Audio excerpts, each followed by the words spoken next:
Welcome to Pod Maverick After Dark. This is Kirk Henderson and Josh Bowe. We are coming to you at about 10:15 on Wednesday, November 5th. Josh, how are you? I'm doing okay. Well, so the Dallas Mavericks lost to the New Orleans Pelicans 101-99. And before the game, I declared this a must win. And then the Mavericks lost.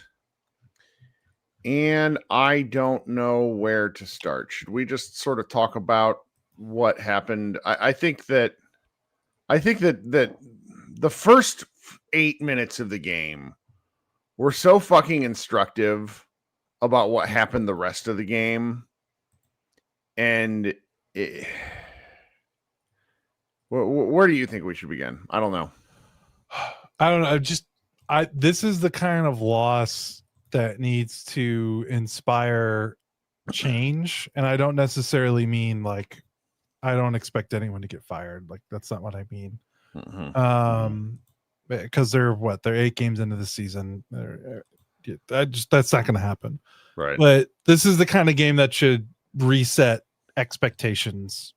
It's 8 games. We're not even a quarter of the way through the season. So there's still technically room for something to happen to improve the team, to get them out of this funk. But this loss was so bad, that this should be the kind of loss that goes, that the whole org top down needs to go, okay, this isn't the team. We gave it a try. This isn't the team we thought we had. We're already running into injuries.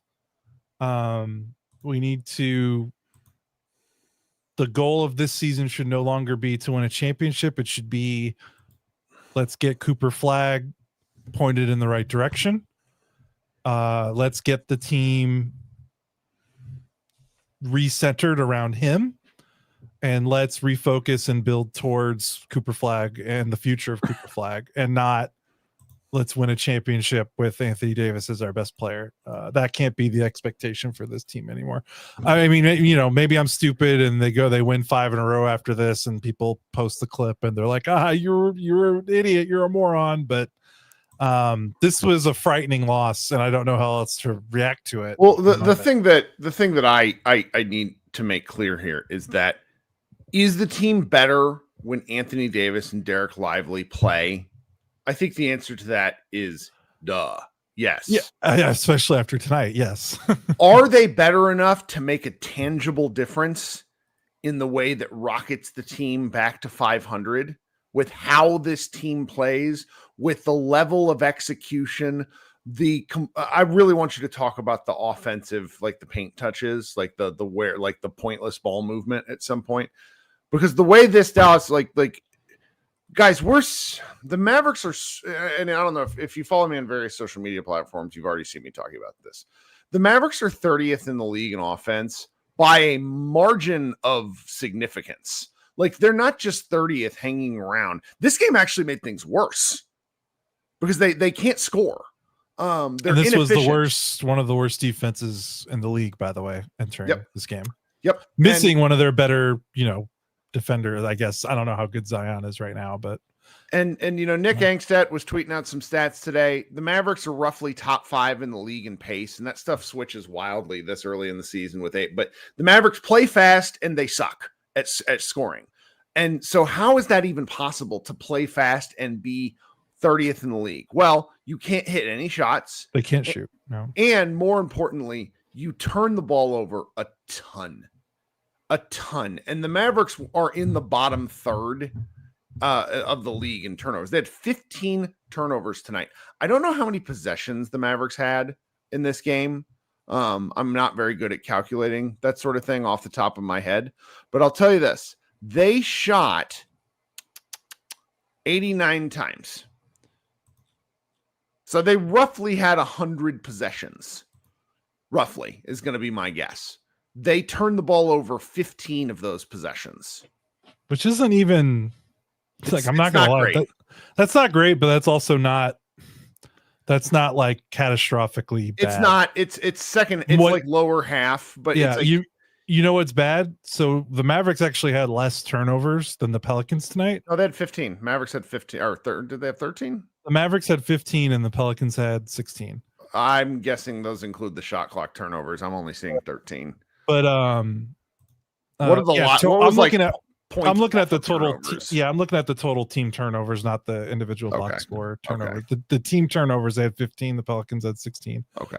Points, but here it is. Points conceded off turnovers. Despite the fact that the Pelicans had one more turnover, the Mavericks scored 7 points off Pelicans turnovers. The Pelicans scored 18 points off the Mavericks 15 turnovers. Yep. The difference is the Mavericks, even when they have a relatively normal turnover game, their turnovers are almost unequivocal. They're catastrophic turnovers. Almost every time they turn the ball over, it's fueling the other team into a good possession. That's passing the ball directly to the other team.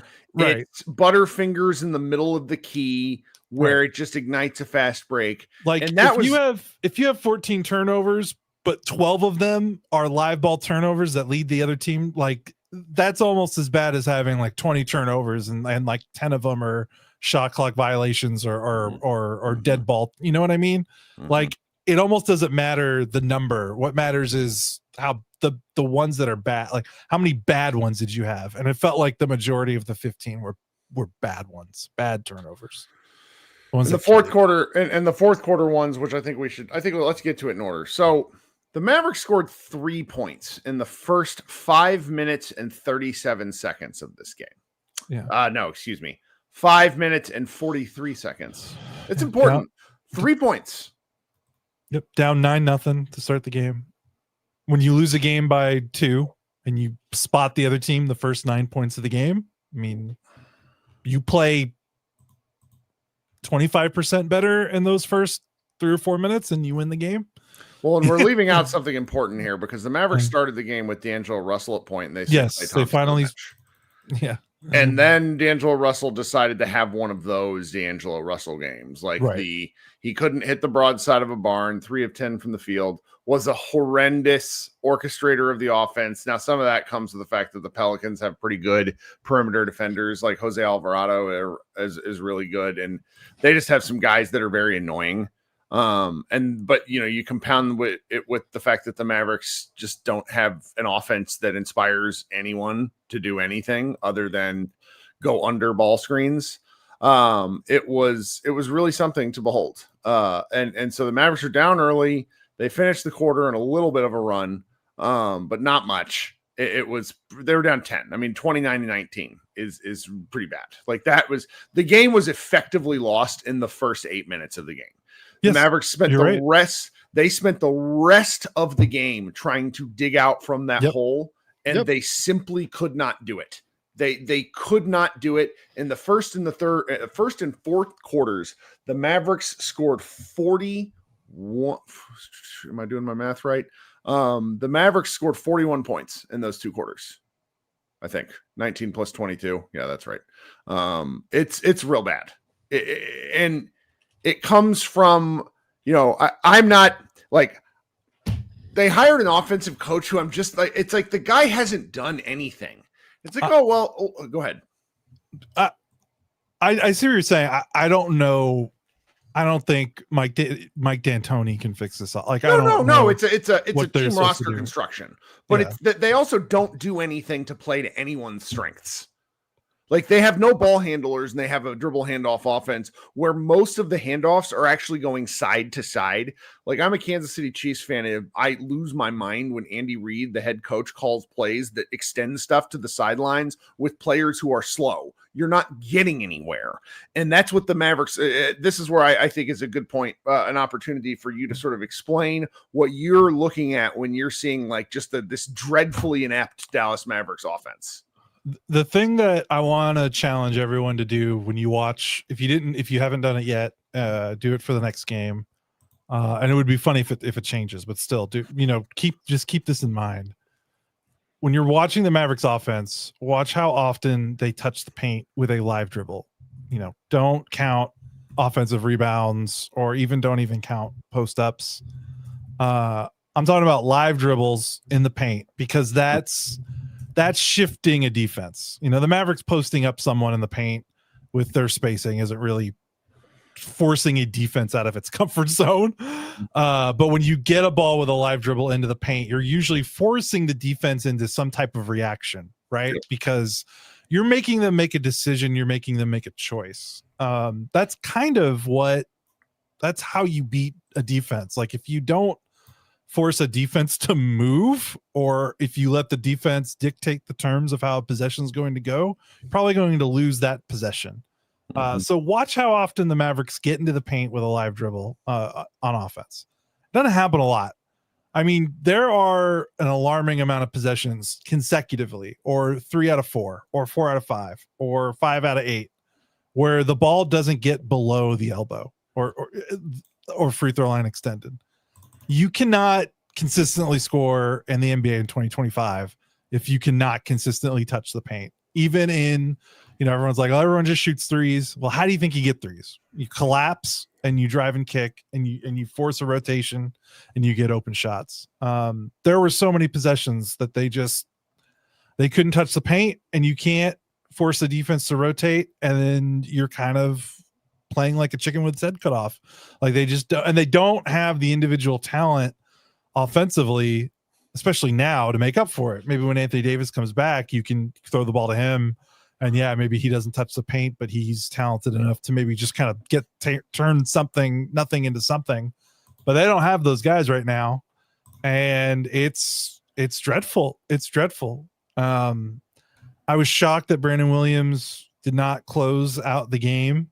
I think he's the only one that can do it. I'm wondering if it was an injury thing. I think so, because he got hurt in the first half, and then he made a dribble drive decision in the fourth quarter that was like he got blocked by 2 people, and that was one of their many. If that wasn't a turnover, it maybe should have been, because it was like one of those guard decisions where someone like Jason Kidd looks at that and is like, no, you can't be doing this. I know. Well, he's the only one on the roster that can currently do that right now. Yeah. Touch the paint with a live dribble. And you saw it tonight, by the way. He was +6 in his 19 minutes. He missed some bunnies. He missed a lot of layups. Which was the whole team did. Yeah, they shot 16 to 25 in the restricted area, which is 64%. That's 3% under league average. That's bad. And one more shot changes the game. Right. And they started like 2 of 12 right in the paint. So they actually got, could have been worse if they didn't turn it around. But yeah, when they closed the game out without a point guard. It was Najee. And what they had like 2 awful turnovers when they went to that lineup. They did score a decent amount, but they also had those 2 backbreaking turnovers, which if they don't have those 2 turnovers, I think they win the game. So yeah, if he's not playing or if he's hurt, like D'Angelo Russell is not a guy to touch the paint. He is very much a poke and prod type point guard that operates best from the top of the key when he's at his best. He was not at his best in this game. I've been kind of advocating for him to play more. He was bad. Nothing else really to say. And then after that, I don't know what else they're supposed to do. It's a bad loss. The Pelicans entered tonight, I think, without Zion this season. When Zion's off the floor, they're already bad. I think they're -8 net rating when Zion with Zion entering this game, and without Zion, they're net -18. Second night of a back-to-back, and you're at home. Like, it's just legitimately one of the worst regular season losses this team's had in like 5 years.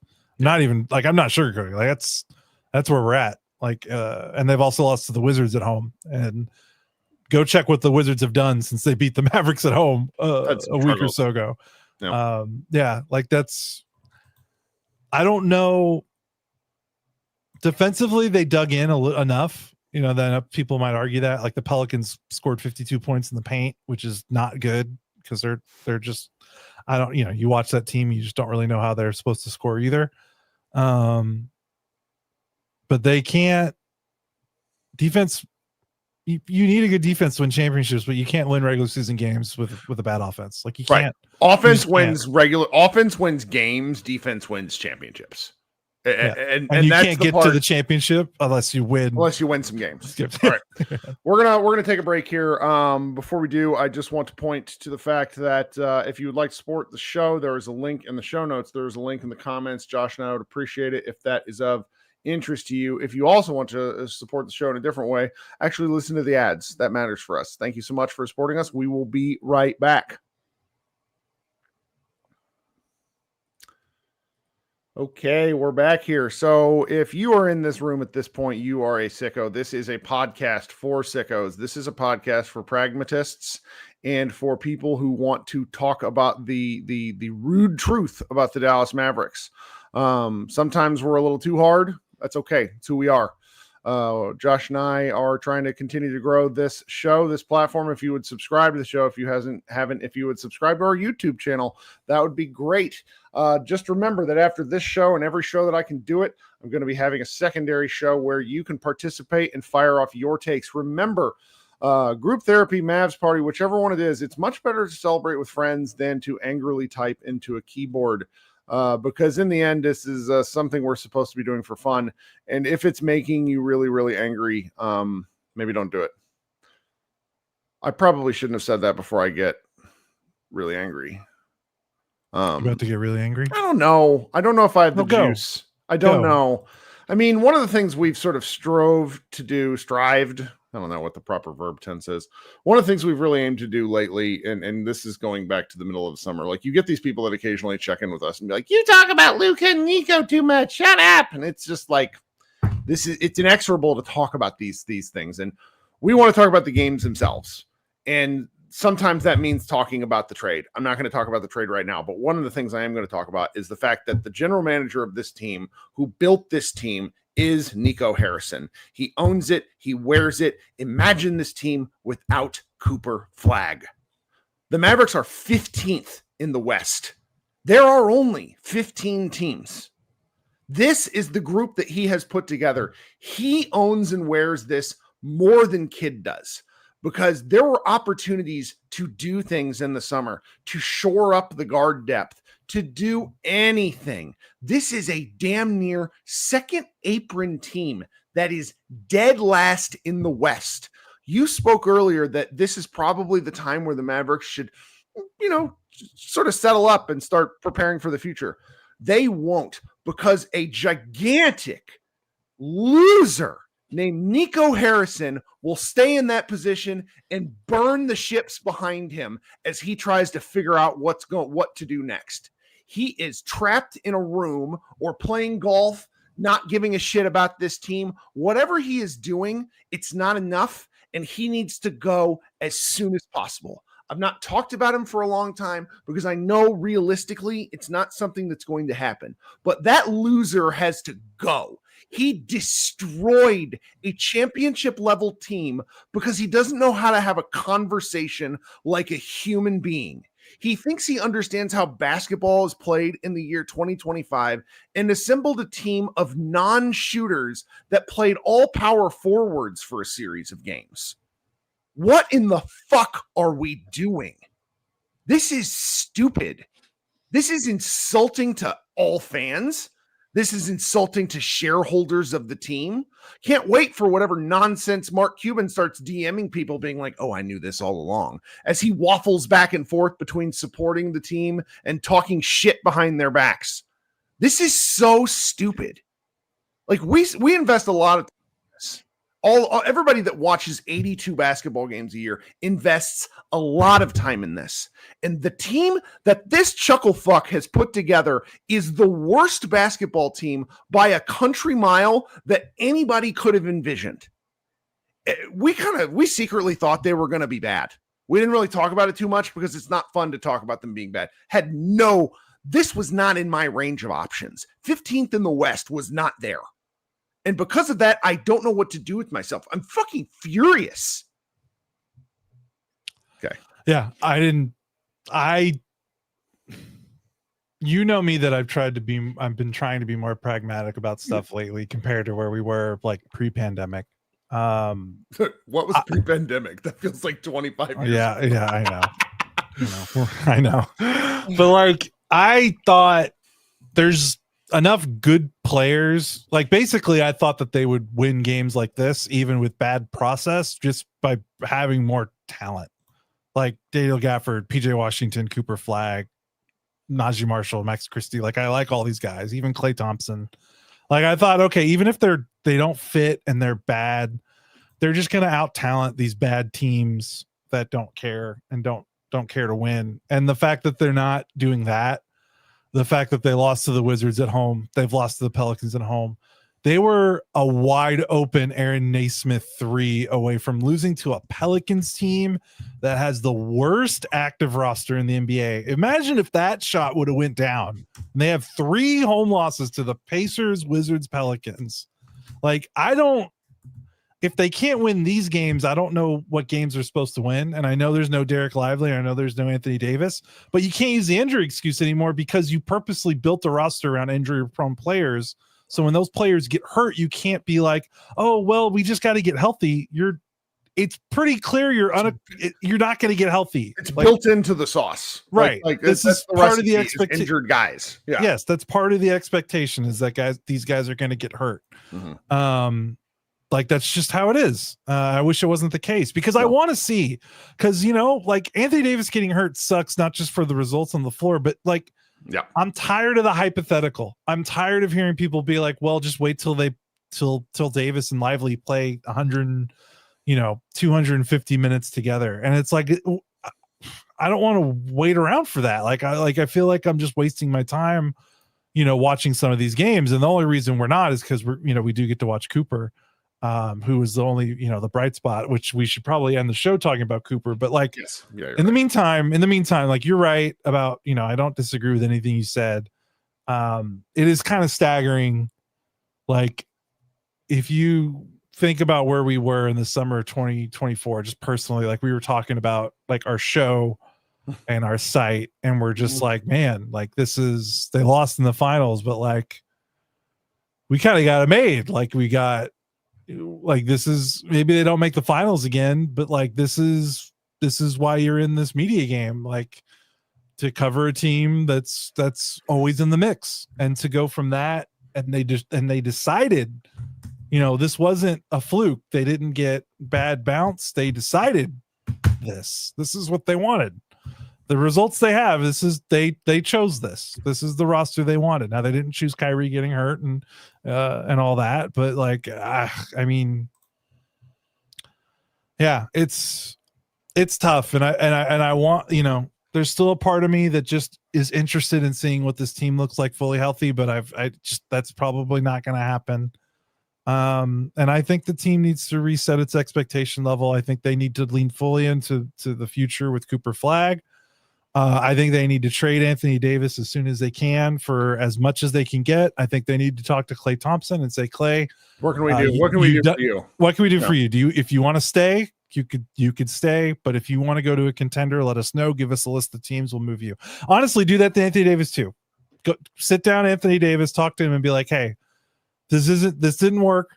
It's not fair to you. You're going to be unfairly blamed for the catastrophe that is of my doing. If this is Nico, of course he would never say this because he would never admit to this, but maybe it's Dumont or someone. You say, look, this isn't your fault. You're going to be the poster boy for this Luka trade. You're going to be in a community it's always going to feel weird, and that's not your fault. You've done nothing but try to compete and be on the floor. Where do you want to go? Do you want to go? Give us a list of teams. We'll get you there. Do the same thing to Klay. Keep Kyrie. But go to Kyrie. Be like, hey, guy, you don't need to come back this year. If you really want to, and the doctors feel like it's okay, but otherwise, you take your time. You don't need to rush. If you want to sit out, if you want to take the full time to rehab, but we like you for the cult. We love what you've done for this community and this organization. You're going to be our vet leader to kind of steward the Cooper Flagg era, because you can't just get rid of all the vets. Like you got to have some adults in the room. And Kyrie, who would think 3 or 4 years ago Kyrie would be the adult in the room that you wanted to keep. So that's a testament to what Kyrie's done since he's been in Dallas. That's right. But you go to Kyrie and you do that, and then so you get Klay out to a team he wants to go to. You get AD to a team he wants to go to. and you build around Flag, you play guards. And I know D'Angelo Russell stunk tonight, and I know Brandon Williams was a little iffy at times, but I don't think it's a coincidence that Cooper Flag, even though he didn't shoot the ball well, I thought this was the best, like maybe the best process game for him in terms of the shots you want him taking and the way you want the game flowing for him. Let's end on Flag. Yeah, he missed a lot of shots that he's going to be kicking himself in the ass when he thinks about it tonight. That and layup they to watch open the game. Layup to open the, I mean, and then the game tying shot, like literally, it was literally uncontested. Like watch that replay. I mean, that's about as open of a free throw line shot you'll get in a high leverage situation. That he'll come around and he'll make that shot 8 times out of 10 in the future. But his shot chart, dude, 7 shots in the restricted area, 6 in the paint, like 13 of his 19 shots in the paint. That's what you want from him. Only 1 mid-range jumper. Shot, 1 of 5 from 3, but that's okay. He needs to get the threes up. Well, was the mid-range jumper the shot that the end of game shot? That's technically, I think that technically is what it was. It was a great shot. It was a great shot. Absolutely great shot. Take that every time. I mean, this dude on the run. Great. He's great in transition. Holy shit. He had there was an early game steal where Trey Murphy basically was trying to stop the 2-on-1 and then realized he stood no chance and ran out of the way. As Flag dropped a little lefty move over the rim. I mean, he is a freight train. I was really in awe with a lot of how he played. He doesn't get the ball enough, but that's indicative of the offense that they're running. I lose my mind when he catches the ball out higher than Luka would, where it's like, okay, you're at the right wing, but 4 feet back. Like expecting Flag to create right now is not fair to him. I want him catching the ball on the move going downhill, not him catching the ball as a release valve, sizing up and having to spin and whirling dervish and stuff. He was really fun, man. This was a Flag game where we should really look to build off it and see what they can do there. Now the game-winning shot, as obviously what would have been the game-winning shot, didn't go down. I thought that execution was great. I also thought there was earlier in that same quarter, Kidd drew an out of timeout play from the sideline where Flag got the ball near the elbow and drove in and looked really good. His finishing issues, I think, are vexing some fans because he blew one at the beginning of the game and he missed a couple of others where it's just like, how is that not going? That's going to come. Right, it's going to come. This is nice. I got to say, I really loved all 3 rookies that were playing in this game. Jeremiah Fears is a psychopath in the best ways. He's got that juice. Like when you watch the way he moves with the ball, even though he wasn't awesome, great tonight, you can kind of tell, he has it. He hit that what he needs. He hit that wing kind of flip at the basket shot, which was one of the many shots that ended up deciding the game. Queen is a riot.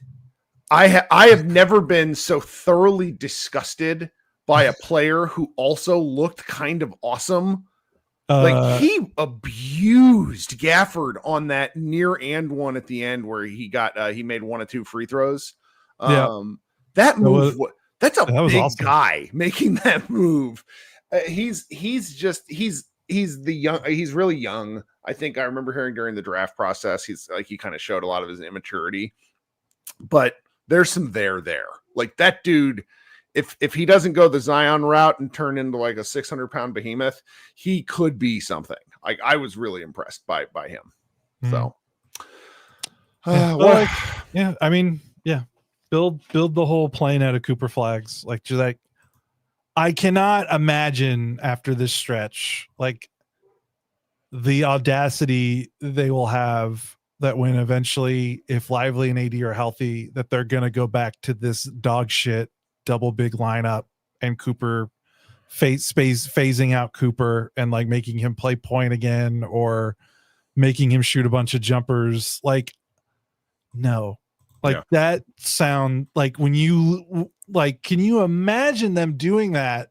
If they're 3-9 or 3-10 or 4-11 and it's finally AD and Lively are back, and they're like, really, we're gonna run it? Like, that's what I'm saying. Like, they got to refocus the franchise around Flag, and I know they're not going to do that now because it's 8 games and they haven't even got to the quarter mark. Teams are just too conservative with the way that they approach some stuff, and maybe they should. I don't know, but that just seems insane to me. Like that is a possibility in the next 1 to 2 weeks that they're just going to go back to this caveman lineup, which I'm still like I talked about it all summer. I was very interested to see what it would do, good or bad. I kind of wanted to see it, Yep. But after these 8 games, it's just like every decision that the organization needs to be make, it needs to be Cooper Flag with Cooper Flag in mind. Yeah. What is the lineup that can best optimize Cooper Flag? What are the best players that can optimize Cooper Flag? What is the best process to finish the season that makes the most out of what Cooper Flag can give us? That, like, everything they like when they're in a coaching meeting, when they're in a front office meeting, everything needs to be ended. Everything needs to be about Coop. Like, when we're doing this, how does that affect Cooper Flag? Like, that's right. That's the only thing I kind of unequivocally feel about after watching this game. Well, the fun part is we are back for a head-to-head, a back-to-back matchup on Friday, Saturday, where they play in Memphis, 7:00 Friday night local time. Then they play in Washington, D.C. Saturday night, 6:00 local time. So if you're at least going to watch both these games, you'll be able to get them out of the way, and then we can sort of see where things go from there. I will say that I don't know. I'm just disgusted. Disgusted. Okay, Kirk and Josh, we're going to go here in just a second. If you want to hop on the live show YouTube chat, I'm going to cut to, the insertion of the end of show music, and then we'll be right back. Those of you who are listening on the audio stream, you should consider joining the YouTube channel because then you can participate in this fun. The secondary live show, Group Therapy, will be posted on your feed sometime on Thursday afternoon. Everybody, thanks so much for hanging out. Go Mavs.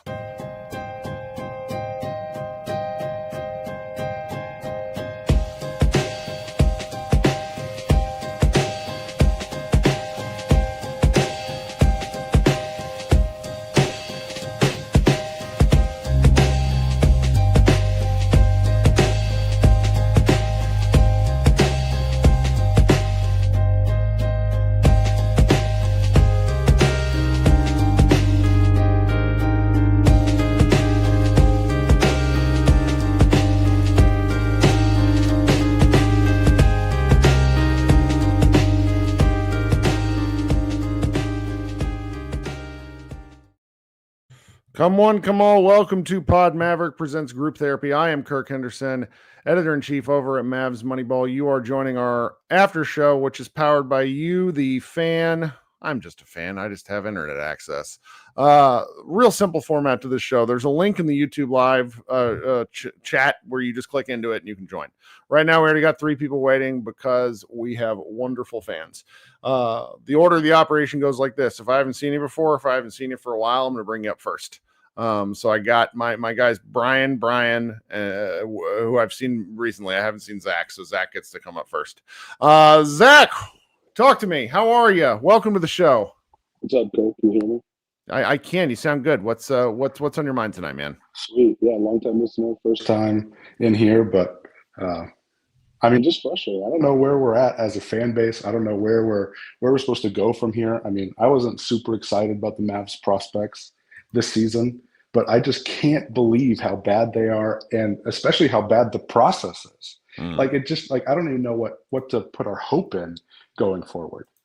Well, the hope has to be that they wise up, start shipping out assets, and just build around Flag. But yeah. I wonder. I just don't know when the actual like escape hatch button gets pressed there, because it's this ownership group. Maybe not the owners, because I don't think the owners care about the team at all. The general manager and kind of team building infrastructure is far too arrogant to ever admit failure. Yeah, and at this point, I want to fire Nico as much as anyone, but at least it's giving us something to rally behind and unite us. Like, I feel like the moment we do fire Nico, it's going to be like the end of The Graduate, where we're just sitting at the back of the bus going, now what? Like, we're just sitting looking at the roster, no picks outside of this year. And I mean, I think Flag's going to be good, but what do we even do with Flag in the future? Like, how are we going to build a contender around him in 4 or 5 years when he's ready to compete? Like, it's so, I don't know. No, this is a good take. So you might find this amusing to learn that earlier today Mavs Moneyball has like roughly 25 people that write, and some people dip in and out, and we have fairly active Slack where people just kind of talk basketball like in a Discord all day. And one of our guys, Tyler, was like, "Well, Rage sells," and Josh and I pointed back where he said, "Look, our numbers after the Luka trade were huge for about 3 weeks, and then all of a sudden it was just like death." Where the only people that listened were the true sickos. And there's something to your point about, Nico being the rallying point, how garbage this is right now being a rallying point.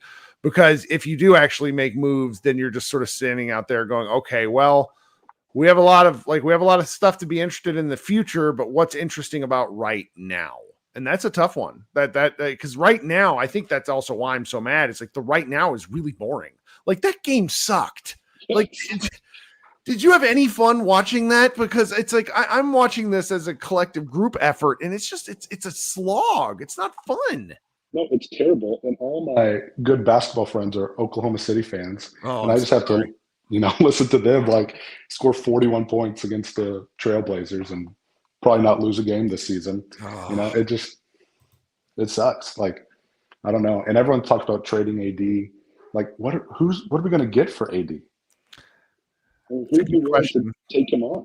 It's a good question, because there was a Lakers sheen about him that allowed him to get away with some stuff.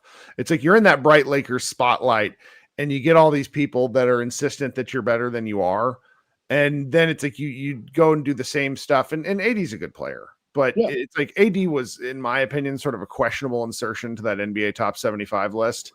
It's nothing to do with him. It's just, it's the NBA. Like, you can tell the story of the NBA without Anthony Davis. Like he's kind of an inconsequential player despite being a unicorn.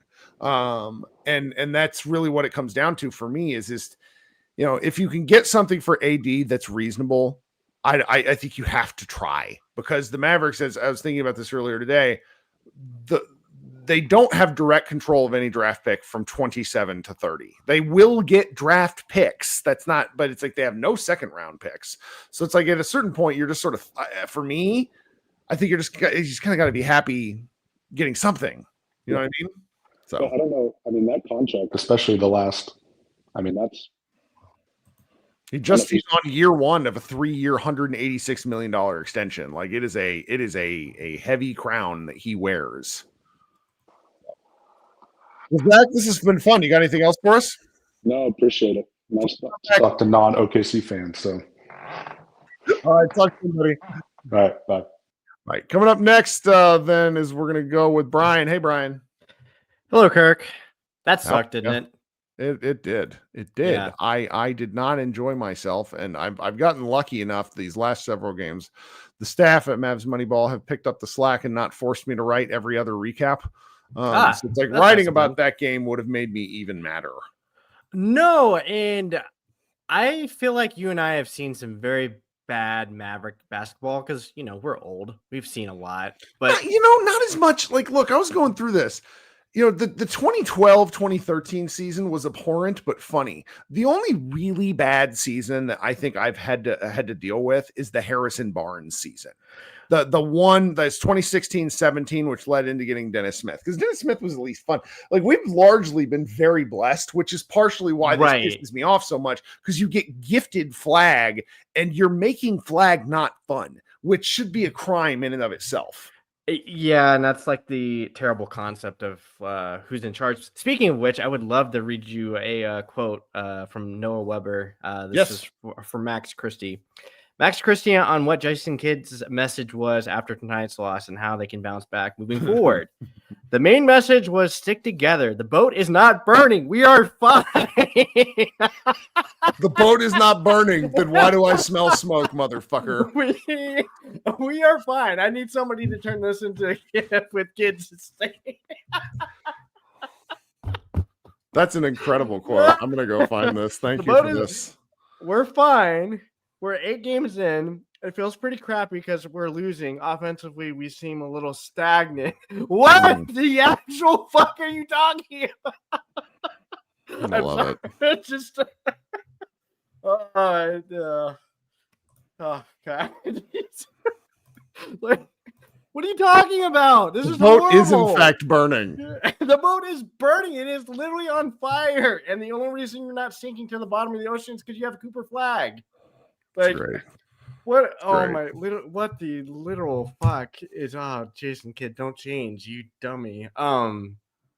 Yeah, no. This, I remember some of those Mike James teams being a slog, but like you mentioned, like me as a sicko could find entertainment of even those Harrison Barnes games. I'm just like, you know what, Harrison Barnes, this is kind of neat. Like he won an NBA title. This is kind of kind of fun. Yep, pretty much.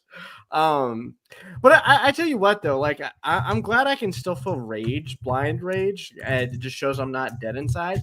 Anytime I see Caleb Martin on the basketball court, I want to punch him in the face. What a useless turd this guy is. And like this, okay, so the whole thought process of excavating Quentin Grimes from the Mavericks and giving up, which is fine. Pick. The giving up the second round pick is the part I hate. There wasn't anybody like Cole Brenner was picked 34, so there was nobody of substance. But like Quentin Grimes is averaging almost 20 points off the bench and shooting 40%, and he can still dribble the ball a little bit.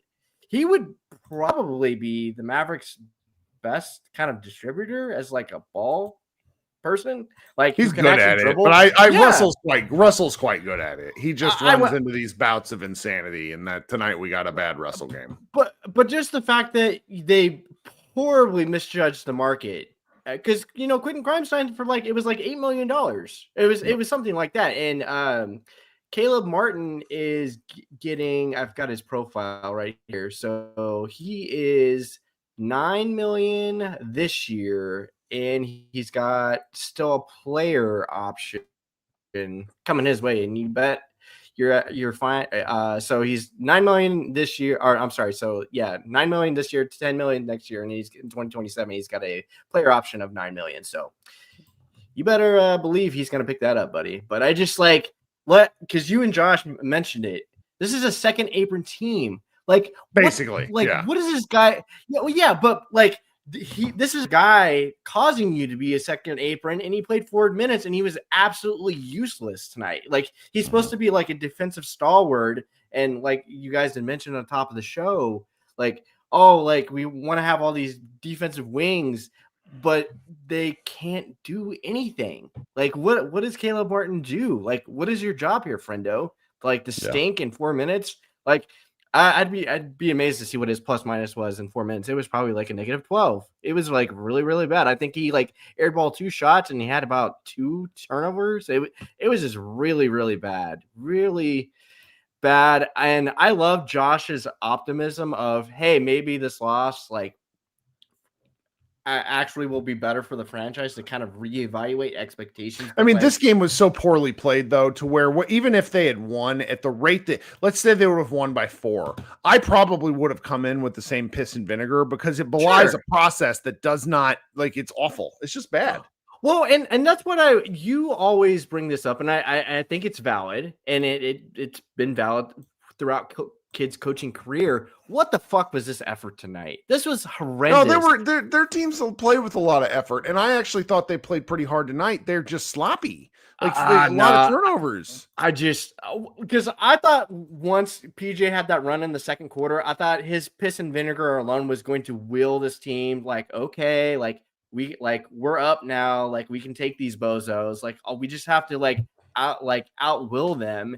And they just look like zombies. And I know the sloppiness doesn't help, but it's just good God, these people are they stink. They've actively gotten their asses kicked by 30, a lot this season. And they didn't even have Zion or the kid from Baylor playing either. Derek Queen was a very entertaining prospect, you guys mentioned. But like he kind of reminds me of like a bigger Julius Randle, kind of, sort of. Likes to handle the ball, even though he doesn't realize. Kind of a word, like he kind of felt like he was always on the cusp of out of control. I will say that move he had at the end of the game, woo, buddy. That was a nice move he had on Gafford. And like one more thing, and I'll get out of here and let Brian get on. Like we got to have a discussion about these fucking. I'm sorry, I'm just kind of mad now. Like these freaking NBA injury reports. I am so over this bullcrap, Kurt. Like, if somebody has a calf strain, just say we don't know. We're gonna give him a week and we'll reevaluate. Like this constant day-to-day stuff, like with him and Lively. It's like I know it's supposed to be like gamesmanship, but like with everything kind of going on, especially like with betting and stuff. It's like, guys, just say we don't actually know when he's gonna be back. Like, we'll reevaluate in 2 weeks. Like, yeah, that's fine. Well, like, I mean, calf stuff. I mean, having dealt with it personally, it is like you feel good, and then you go to try, and then it's like, oh, this is not good. Right, but like with him being a bigger guy and he has to be on the court, otherwise you are a pile of doo-doo. Like it's very important to make sure he's ready and able to go. And to me, if I'm running the team, I'm just like, no, we're not doing this shit anymore. Like, just say definitive. We're giving them 3 days off, and then we'll reevaluate. Just like give me a reasonable timetable. Like them constantly caking the can, because like I would rather them like give us like a 4-week timetable and him come back. I'm okay with that too, and then him come back early. Like absolutely, and the constant thing with Lively, as well. It's just like. It's really dumb, but well, it can't get any worse, can it? Oh yes, give it time. But just remember, the boat isn't burning. We're fine. That's my favorite. After I had said like the boat is burning. Like, was Kid watching me? Probably. One of his burners. Later, buddy. You're the best. Talk soon. Okay, we're gonna go Blake, Al, and then Brian. Hopefully, Brian doesn't mind. Blake. Good looking beard, buddy. How you doing? Oh, thanks, man. I'm trying to get on your level, Kurt. You'll as a beardsman, I went to trim my beard the other day and wasn't paying attention and accidentally went like 4 things deeper than I meant to, and shaved almost all of it off. I was like, dude, like a month ago, I took the guard off to shave my neck. And then when I went to actually shave my beard, I forgot to put the guard back on. So it was just all gone, dude. I showed up to work. Everyone was like, what the hell? I was like, yeah, well. It's tragic. Mistakes were made. Tragic. Yeah. What do you got for us? Tragic. Yeah. So I have a question. Did you ever see the early 2000s movie, Kung Pao? I do not know. It was like a comedy. This guy had Enter the Fist. Yes, Enter the Fist. Yeah, I did not see it, but now that I'm looking at it, I know what it is. Okay, so there's a character in that movie whose name is Wimp Lo, and his senseis trained him incorrectly on purpose as a joke. So he thought that him getting his ass kicked was him winning. And I've come to realize that I think Nico Harrison must be Wimp Lo. He thinks that championships are sucking, strenuously sucking. Because you just brought up a 2002 movie with a 13% on Rotten Tomatoes to make a Nico Harrison point. This is what this podcast is for. Just true sicko shit. Yes. Happy I could be additive to the podcast in some way. That's the best. Yep. I just and I saw I don't know, man. I mean, I'm glad. I will say I think this was Cooper's best game of the season so far. So I enjoyed his game. Yeah. I thought he played really well, and it was good to see him actually be aggressive and getting to the rim and finishing for the most part, because I was getting a little concerned about some of his finishing stuff. But which is ridiculous to be he goes concerned about so anything. hard. Like it's like sometimes your own energy can work against you. And he starts off some of these games just going so nuts, where it's like tonight's like I think he missed a layup on the first play of the game, and it was like, what the heck? Yeah. And he just, I don't know. He'll suss that out over time. He will. Yeah. I think you're right. And getting a little stronger too will probably help with that a little bit, filling out. But yeah, man, it's hard to it's hard to find much hope right now. I mean, like you said, the hope really for me is just luck into a top pick again, get, maybe Darren Peterson or one of those top 3 guys and get Nico the fuck up out of here. And that's about all I have to look forward to at the moment. Do you happen to live in the area? I do. Yeah. So the other hope is that ticket prices will continue to crash. So maybe we can all go to a game and it be affordable. Yeah.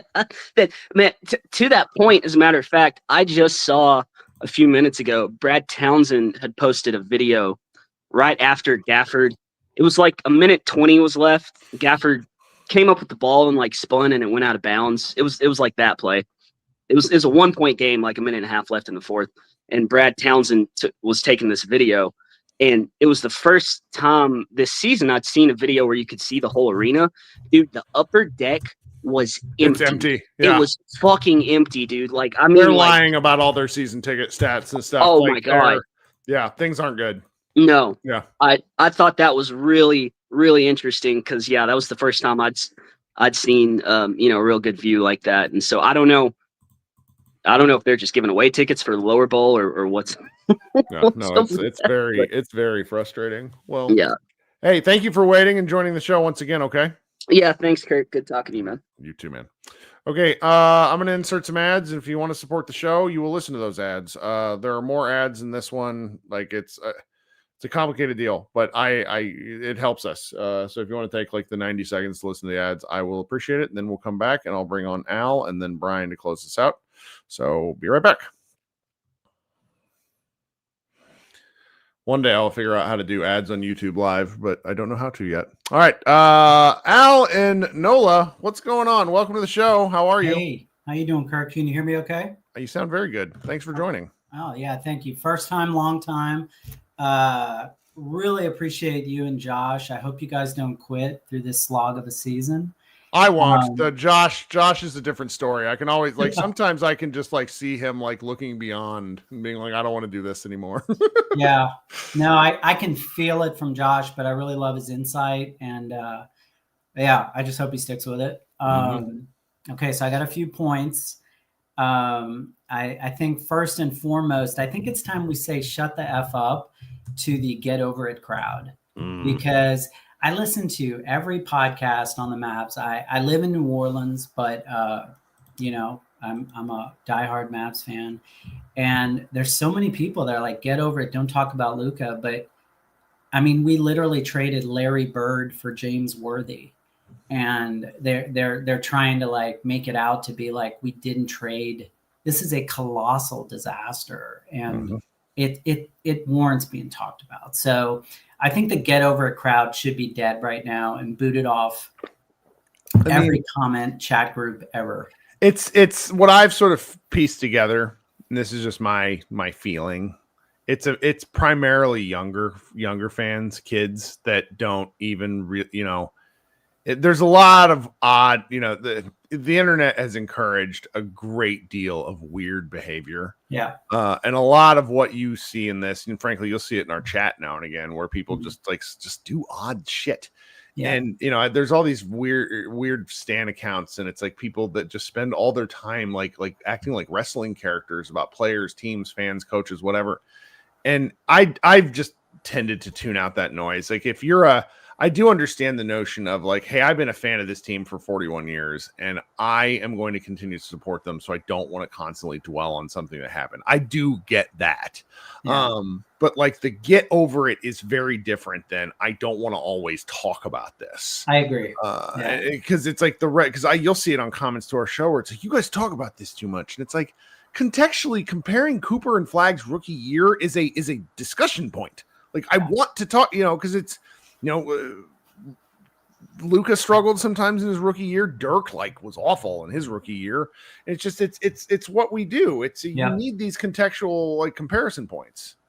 And so I do want to say I did go to opening night, and I printed about 500 of these Fire Nico flags and I gave them away out front. And I'm very proud to say there were a couple on Twitter. There was that kid on Twitter that got kicked out for waving. That was yours. Okay. Yeah. That's fantastic. And so I've got a website, 77nationarmy.com. And so I think it's time for the Fire Nico stuff to really ramp up, because this is just it's a colossal disaster. It's so clear to everybody, and there's no defending him anymore. There really isn't. Okay, so keeping with Glenn's spirit, Glenn's always on the show, and he's so positive, right? He is. But the 2 timeline thing doesn't work. Kirk, you were right. I was kind of fighting it over the summer, but you're right. It's not going to work. It only works for like San Antonio when you've already won a championship or you're at the cusp of it. Okay. So I'm going to be the positive guy that talks about what could we get for AD? Because that's what's next, if we're really being honest, right? So here's my positive talk for everybody in the chat. Here's my trade. AD to the Hornets for Sexton, Knipple, and we get our first back next year because they have our 27 first.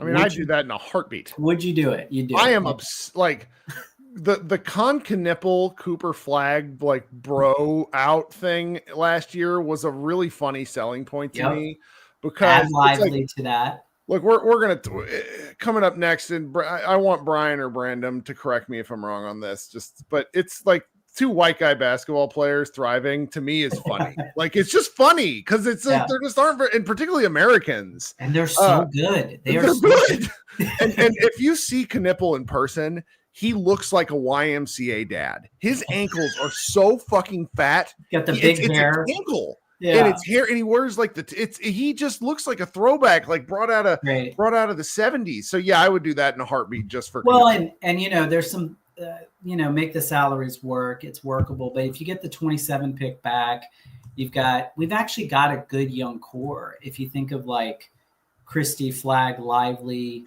Najee, and PJ, I mean, that's not bad. Yes. And one last point, and I'll let this go. We were but a lot of people were saying we should have picked Pierce instead of Dirk for several years before Dirk took off. Cooper's doing awesome. He's on an awkward team. He's playing out of position. He's doing so much better than 18-year-old Dirk did his rookie year. So I still think sky's the limit for Cooper. I do too. I'm thanks very for your pleased time. with him. Sure. Hey, hope you come back. Talk soon, okay? I will. Thanks. Bye. And we have a real in-game celebrity with us there. I love those flags. Coming up next, Brian, and then Brandon will close us out. Brian, sorry for making you wait so long, brother. Hope you don't mind. It's good, dude. Hey, man. Well, first of all, so we figured out who was behind the Fire Nico flags. That's interesting. Did not know that. Remind me to clip that and put that on the internet after. That's fantastic. Hope I can find a shirt. That'd be awesome.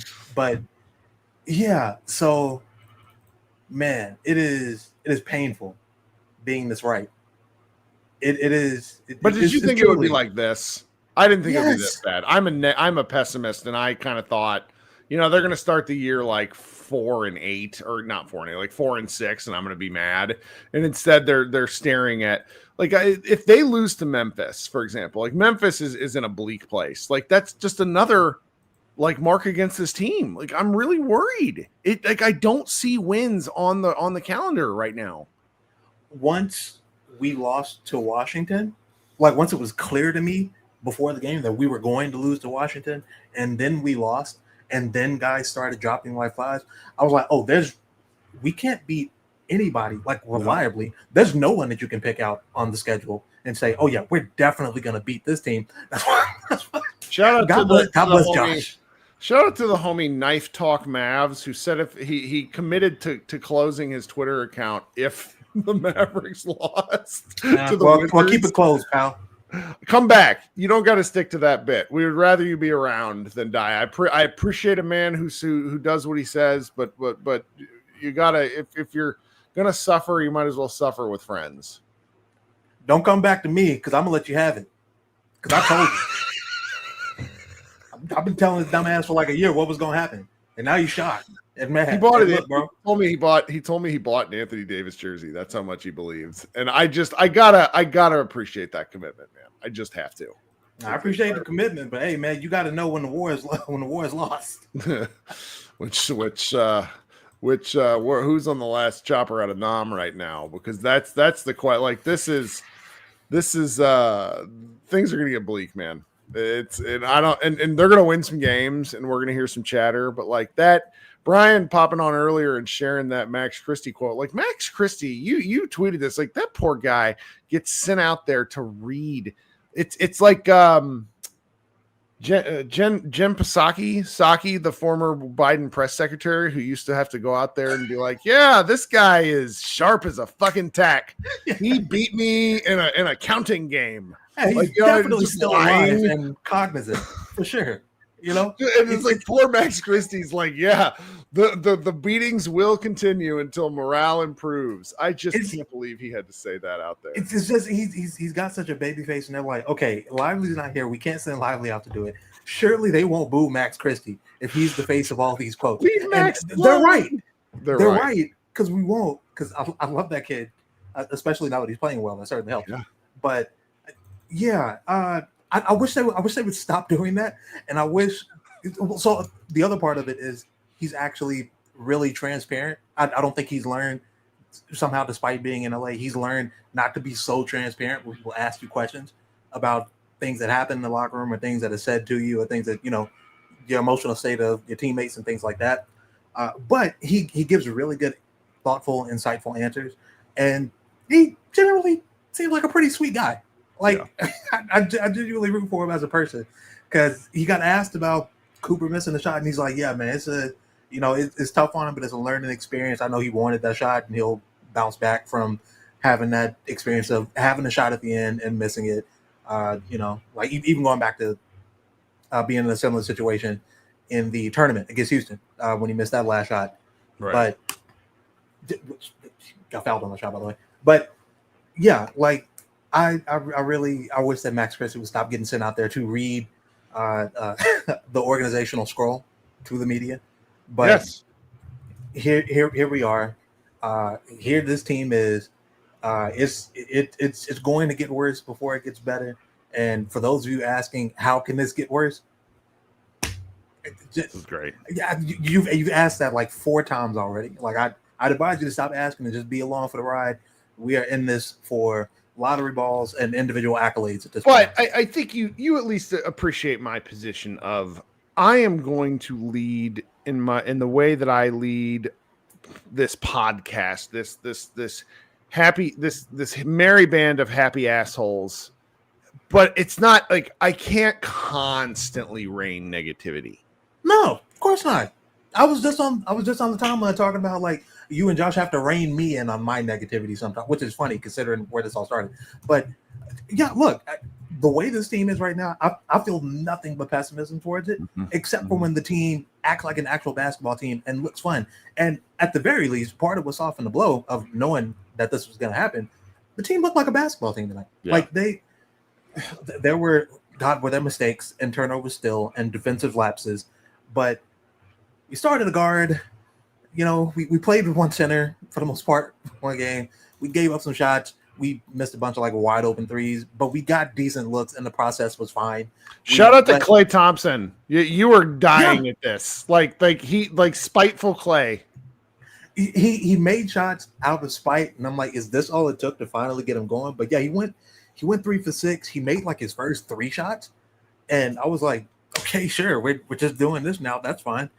Which is unfortunate because D'Lo couldn't hit a thing, and they ended up getting outplayed by Brandon Williams. Which I'm not gonna lie, it's funny that I've come this far with D'Lo.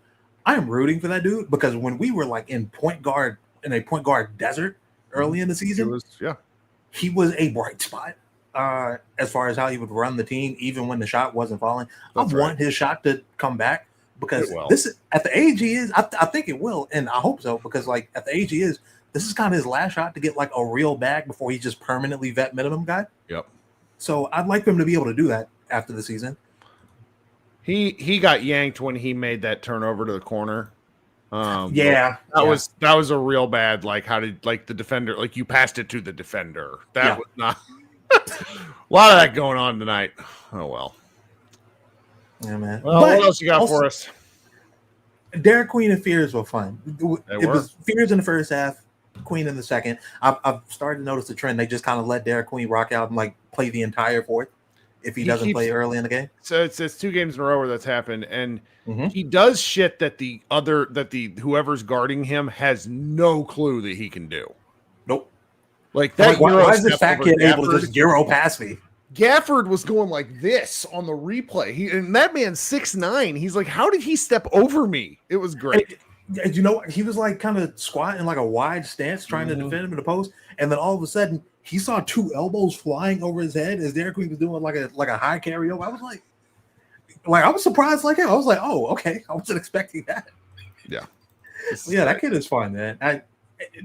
The trade be damned. Funny enough, they have the trade of their own, but trade be damned. That dude is fun at the very least. So I hope Pelicans fans can at least enjoy that. Their 2 rookies are fun as hell. They were excited to win. You saw them running all over the court. They're like, fuck yeah. Like good, man. Look, them young dudes deserve to have a win now and then. They've been going through it. Their coach is certainly about to get fired. And they know that. So they got a lot going on their end. Period. So good for them to get a win. All right, man. Thanks for hanging out and waiting. Of course, dude. Thanks for having me. All right. Before I bring Brandon on, I need to answer a question that Chris Corey posted in the chat. He says, Kirk, I hear you talk about talk about players reaching a majority of what they're going to be by 18 or 19 years old. What do you make of Coop's lateral quickness on the perimeter? I think what I've said is that the developmental stage from like 16 to 22 is like absurdly important. And if you miss any of that, then things go to hell. I found Coop's lateral quickness to be quite fantastic. Like if the Mavericks actually had some decent guards and he was able to play kind of more in position where he's like roaming in the middle of the court instead of further out, I'm just impressed by him. There's a lot, like his side to side action is pretty great. I'm a big fan. We'll see where he and how he develops as he goes. Because athleticism, like part of why I think like Kneppel and Flag or Shock, it's like we as a country, because I've just seen this in youth sports, like we've learned how to train athleticism earlier. We know a lot more. Like Brandon might be able to remember with me the old strength shoes that people in the 90s wore to try to train your calves. And they do stuff now using like resistance bands and negative step stuff where it's like, oh my God, like, so I still think if he's still growing and he's putting on weight and muscle, there's still ways for his athleticism to go like, even be even better than it is right now. Okay. Brandon's coming up. What's going on, brother? How you doing? Kirk, I'm well. You talking about the strength shoes, the big old circle at the bottom of it? I got an Instagram reel for them today where it's like, train your calves to jump higher. And I remember having to run those in hills. It was horrible. Yeah, I can't even remember who made those. I just remember like a big circle at the bottom of it. And yeah, you know what? I had an uncle. He was really good at basketball. He grew up in Southwest Oklahoma, and he tried out. Well, he made it to the Lakers, but he blew out his knee. But he was one of those that was very focused.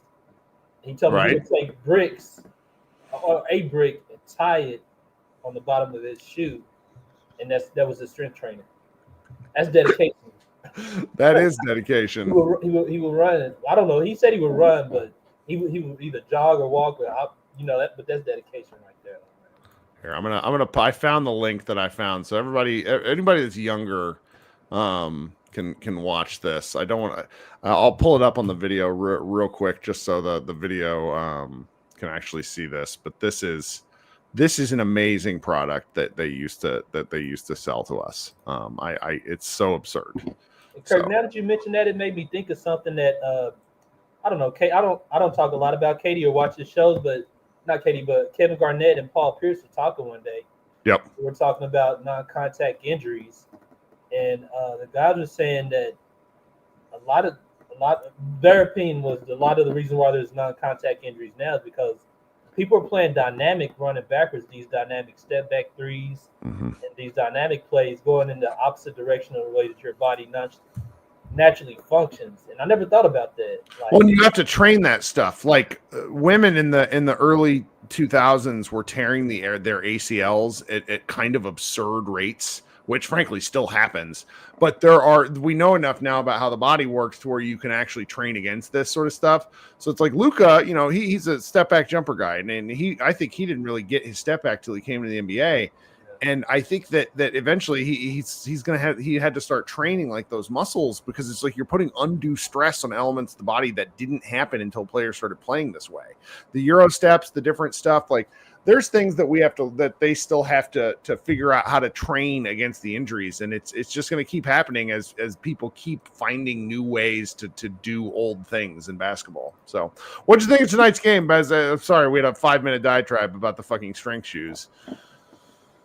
Dallas Mavericks, man. We for the jerseys, but man, I mean, it's entertaining watching the fans' reactions, because, like, I mean, if they complain, they claim. They don't. I don't care. But it's like, man, it's just interesting because, like, somebody brought up Dirk's rookie season. I put that in the chat earlier. Like, that's what they're looking like. They're looking like the 98-99 Mavs teams, and that team was bad. That was almost a 20-win game. But back to the game tonight. I mean, sheesh, it's rough. It's rough. Like you said earlier, when you send Max Christie out there to be the guy that shoots them out of the problems in the fourth quarter. Sheesh. And they were trying to make, like, kind of the game more interesting in terms of, like, color commentary, mentioning that Max Christie is a 50% three-point shooter, but how many has he taken? And then not on top of that, like, how many clutch threes has he shot? Right, different kind of shot for a guy like that. It's a different kind of shot. Are you a clutch guy? And from my understanding, if he was a clutch guy, he wouldn't be in the position that he's in right now. But man, and you said it, Kirk, they got to win this game, and they came out. They found a way to lose it. Oh, and now the next, until they win one, all of these become you have to win. And they play Memphis on Friday, and Memphis is dealing with something because Mr. Ja Morant is pulling a play that hasn't been ran in the NBA in some time, and I don't think it's going to work out well for him. But the Memphis Grizzlies have some talented basketball players. They are a interesting, good team. Like, if you haven't watched Cedric Coward yet, you're going to really enjoy, you in particular, Brandon, are going to really enjoy this guy's game. He was a late riser in the draft, kind of an odd path. I actually recommend you go look into him a little bit on how he got to the NBA. And their team is they're searching for something too. And sometimes it takes somebody from almost within within your team to pull something out, and they are it's going to be a battle against them. What are they right now? They're 3-6. It's not like they're having a great season themselves, but they got G.G. Jackson, who's a young, feisty forward. Jaren Jackson Jr., I don't know if he's back yet. This guy named John Conchar, this white guy who looks like a local YMCA player, who always pisses me off because he just does the little things against the Mavericks, drives me nuts. They got Scottie Pippen Jr., oh shit, that's right. That's where Omax landed. Omax revenge game inbound. They have that Vince William guy, Jalen Wells, like just a bunch of dudes, and they're going to be a bear to play against. Is kind of what I'm getting at. I don't know who, man. Kirk, when has it? And to me, I'm like, when was the last time, or have you ever seen a Memphis team without some type of talent? Like whoever their front office team or person is, like that's the recipe right there. Because even when Ja Morant was going through a situation, through his injuries, through his rookie year, and before that, the Mike Conley era, through that era, all the way through the Ja Morant era, they always had some type of just dope talent. Just dudes. Yeah. They're good drafters. They're good at talent assessment. Drives me nuts. We got anything else before we close up shop here? Yeah, just two quick short things. Like the first thing is, you mentioned AD. To me, I'm selling low. I'm going for that KP deal. The reason why is because, like, if they're going to try to build some type of talent, and get something, like, don't try to do what you did before in the past and expect teams to take high. Because you can see John Moran is still out there. They're like, we don't have to take you. We could take whatever we want. So me, I'm selling. I'm trying to get rid of that AD contract and get something. Like even if it's a KP type deal, like try to find some type of good talent. Sure. Okay, I like it. And then also, like, to me, ceiling, I look at Cooper Flag in the same way. It's kind of like Ball. You talking about lateral movements earlier. Like, one thing why Ball stands out so much is because he has the freedom to get out there and do his thing in Charlotte. Yeah. They're putting Flag in a position to where he's playing sets, and it's crazy, man. How it's just crazy seeing Russell play off ball to that guy. It's like this dude is literally bringing the ball down, playing old school basketball. He's not able to use his raw talent. And to me, upside, he's ball all the way, but it's unfortunate that he's not able to use those skills. What a fun time. What a great time to be a Mavs fan. All right, brother. You stay out of trouble. We'll talk maybe Friday, okay? Yes, sir. All right, be good. Talk soon. Thanks so much, guys, for hanging out. This has been another successful Pod Maverick double episode. Please remember to subscribe, leave comments, all those good things. I appreciate everyone's interactions and support in whatever form it comes. We will talk to you on Friday. Go Mavs.